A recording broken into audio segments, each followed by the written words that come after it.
أعوذ بالله من الشيطان الرجيم. بسم الله الرحمن الرحيم. ولتكن منكم أمة يدعون إلى الخير ويأمرون بالمعروف وينهون عن المنكر وأولئك هم المفلحون. الحمد لله نحمده ونستعينه ونستغفره ونعوذ بالله من شرور أنفسنا ومن سيئات أعمالنا.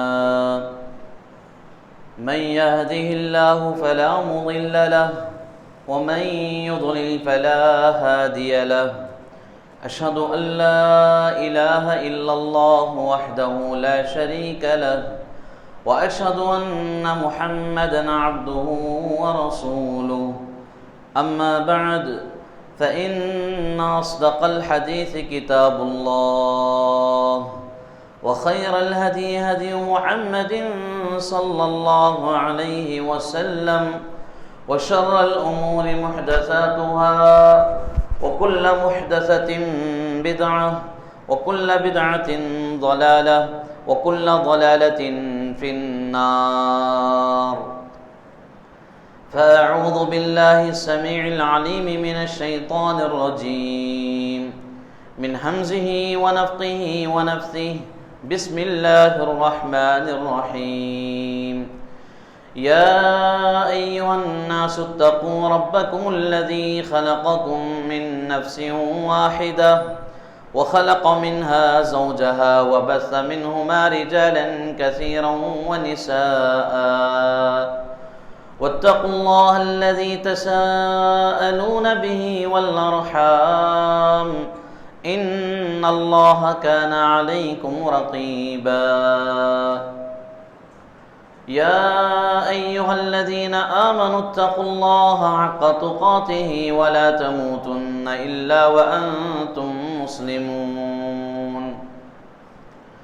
يا أيها الذين آمنوا اتقوا الله وقولوا قولا سديدا يصلح لكم أعمالكم ويغفر لكم ذنوبكم ومن يطع الله ورسوله فقد فاز فوزا عظيما.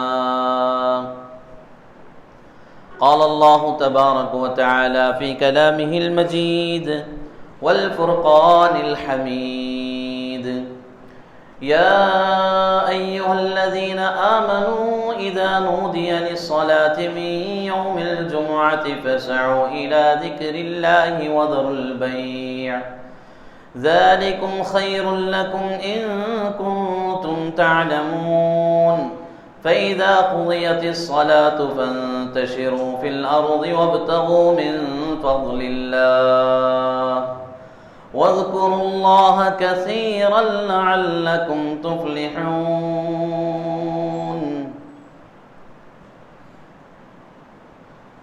قابل احترام